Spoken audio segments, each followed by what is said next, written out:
Con Marco Rizzo, candidato presidente del Consiglio regionale del Veneto, qui a Insieme Idee e Persone, versione speciale.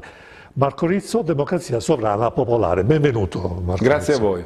Ecco, la prima domanda che vorrei farle, Rizzo, e che faccio a tutti gli ospiti qui in studio, è quello di descriversi brevemente, perché mai come in questa occasione, come alle elezioni regionali, c'è la possibilità di scegliersi candidato. Quindi diamo la possibilità alle persone che ci guardano di capire più in profondità chi è effettivamente Marco Rizzo dal punto di vista personale, professionale e perché no anche caratteriale, se è disponibile ovviamente a rispondere a questa domanda. Assolutamente sì. Ho 66 anni, ho 3 figli, ho fatto politica sin da ragazzo, mi sono laureato in scienze politiche lavorando, ho fatto l'operaio, il magazziniere, ho fatto l'insegnante di nuoto, ho venduto materiale elettrico, ho scritto testi, ho fatto svariati lavori e poi a 34 anni ho avuto la fortuna, il privilegio di diventare deputato per 3 volte, una volta eurodeputato. Sono stato comunista di una sinistra che era quella di Enrico Berlinguer ai cancelli della Fiat, era una sinistra diversa da quella di oggi che è un po' rappresentata plasticamente da Eli Schlein sul carro del Gay Pride, e per questo motivo, ma non solo per questo, non mi considero più di sinistra perché c'è la necessità di un cambiamento rispetto a un mondo che cambia rapidamente. Il ceto medio, anche qui in Veneto, e questo è il paradigma della regione Veneto, casca verso il basso. Piccoli imprenditori, artigiani, commercianti, agricoltori, professionisti sono in caduta libera, come è in caduta libera l'intera Italia. Passeremo dalla 4ª potenza industriale del mondo che eravamo all'8ª, 9ª che siamo adesso, tra 10 anni parlano del 23° posto. Vorremmo impedire questo declino, come? In un mondo multipolare nuovo, commerciando con tutti, dalla Russia agli Stati Uniti, dall'India alla Cina, con un'Italia che sia titolare della propria sovranità, perché se l'Italia è sovrana possiamo dare anche titolarità al Veneto. Se non riesci a entrare nel portone principale di casa, come puoi arrivare al tuo appartamento? Senta, le ho fatto una domanda a bruciapelo, ma sicuramente qualche veneto se lo sarà posta. Ma perché si è candidato?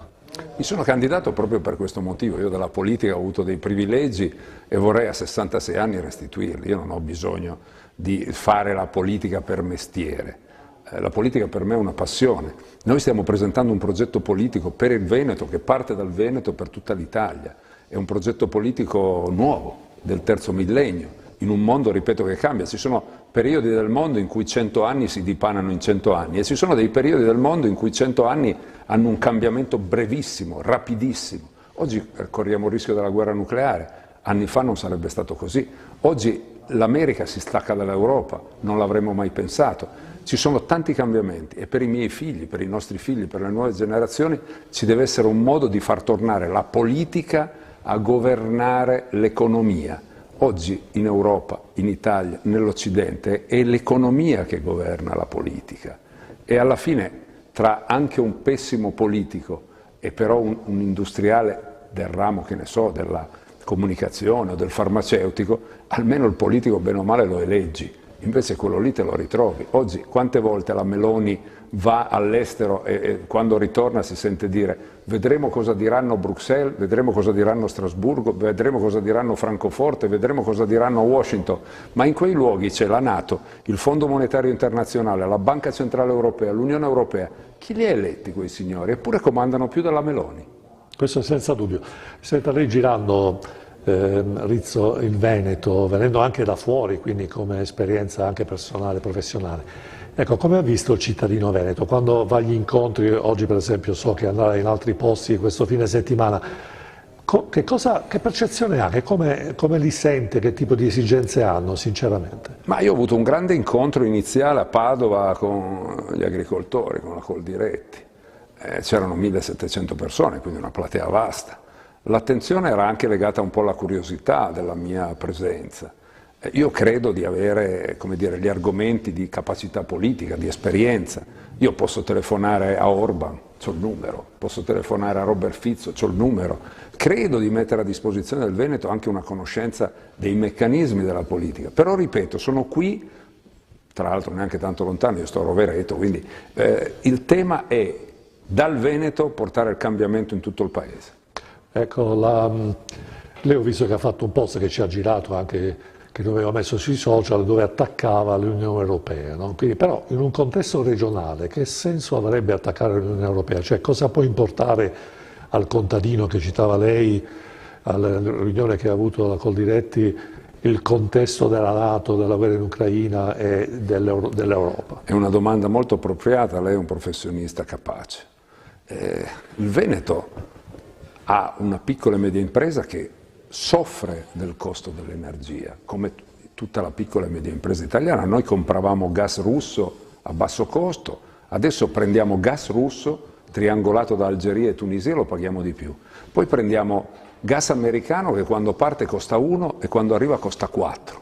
La nostra piccola e media impresa scomparirà sotto il peso anche di un'Unione Europea che vuole una concentrazione dei monopoli. La concentrazione voluta dall'Unione Europea riguarda anche l'agricoltura. L'agricoltura con le multinazionali del food le chiamano. Noi una volta avevamo il mangiare povero, ma era un buon cibo. Oggi arriva cibo da tutte le parti tranne che dal nostro paese. Le nostre coltivazioni vengono schiacciate. Il reparto agroalimentare del Veneto è il secondo in Italia, dopo la Lombardia, è tra i primi in Europa e sta per essere schiacciato. Insomma, questa Europa è matrigna nei confronti del nostro paese. L'altro giorno la Banca Centrale Europea, a settembre, con la Christine Lagarde, ha comprato titoli tedeschi, bond tedeschi, per 5,6 miliardi, poi ha comprato titoli francesi per 4,2 miliardi, poi ha comprato titoli italiani per 186 milioni. Ma dalla Francia all'Italia, in quel rapporto, c'è da 1 a 22, vi rendete conto? Ma la Francia ha dei fondamentali peggiori di quelli dell'Italia, ha un rapporto deficit-PIL al 5,5, l'Italia al 3,2. Perché la signora Lagarde favorisce la Francia nei confronti dell'Italia? Chiediamocelo. Sembra qua in Veneto i giochi già fatti.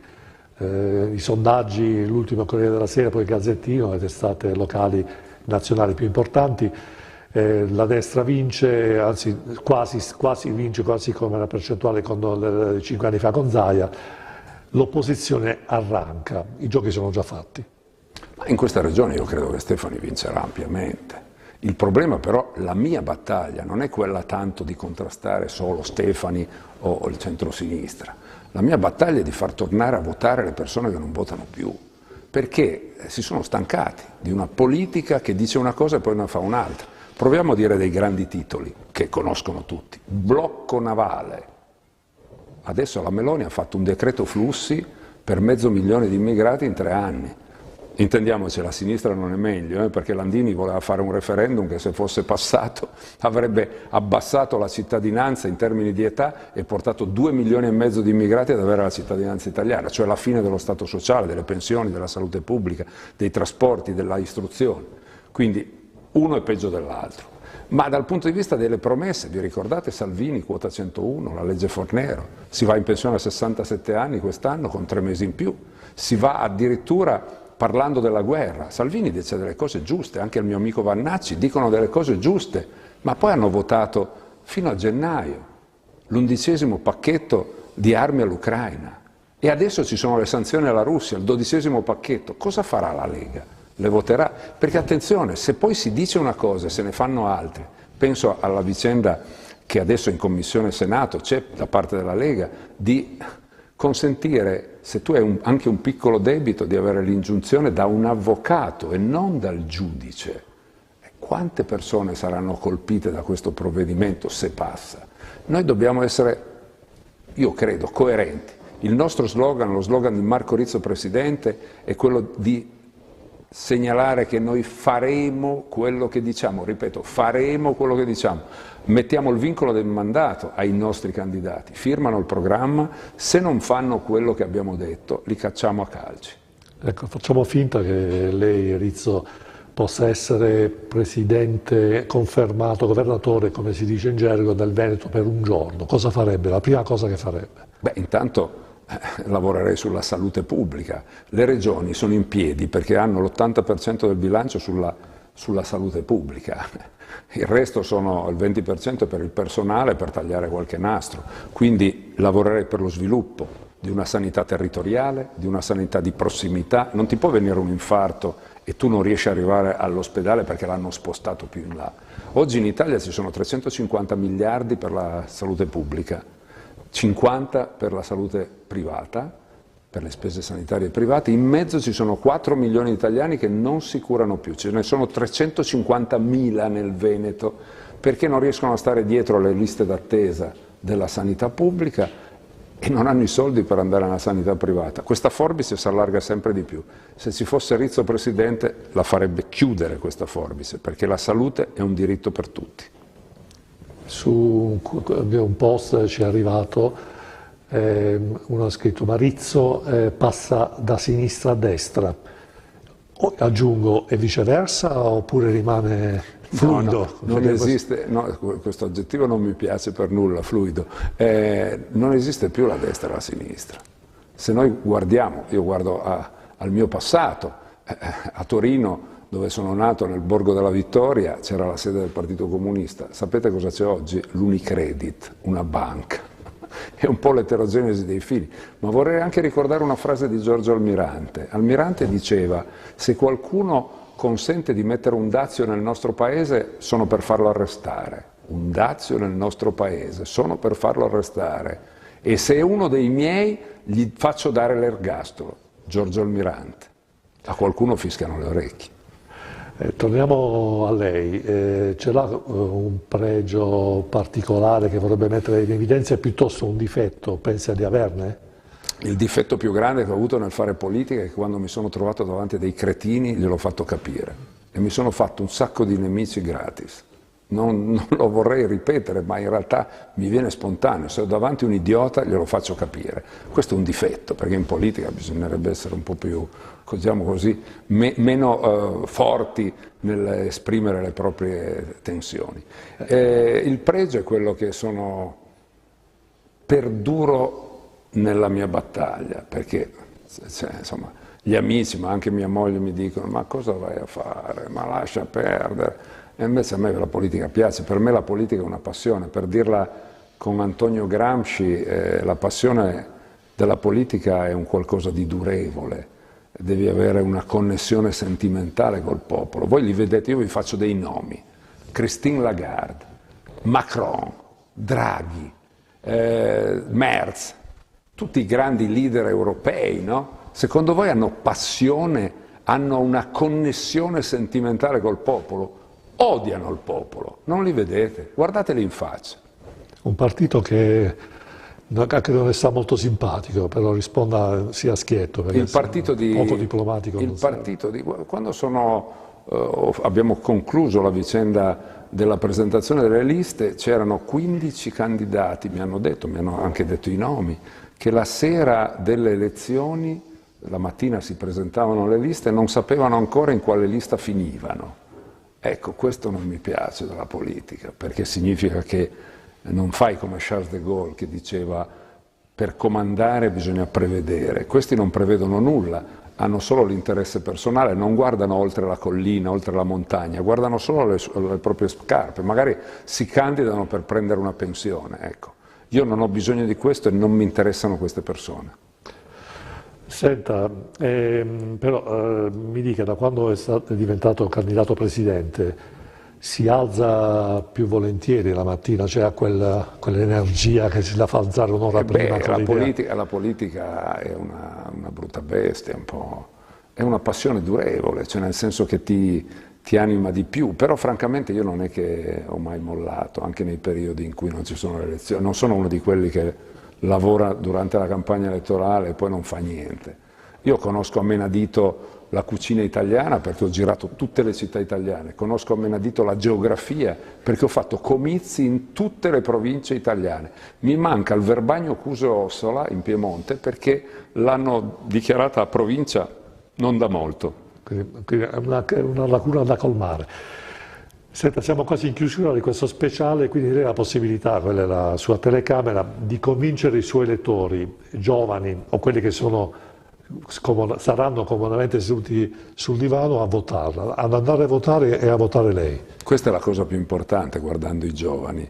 Noi faremo quello che diciamo, perché abbiamo il vincolo di mandato per i nostri candidati. Noi vogliamo la sovranità dell'Italia perché solo così avremo la titolarità per il Veneto.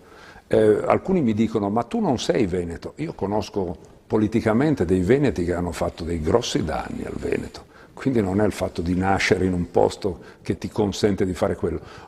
Parlando del Veneto, una cosa, noi vorremmo sostituire quella bandiera blu con le stelline dell'Unione Europea che non ha votato nessuno di noi.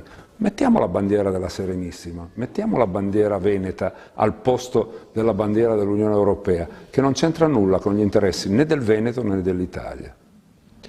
Ecco, l'ultima domanda, lei voterebbe Marco Rizzo?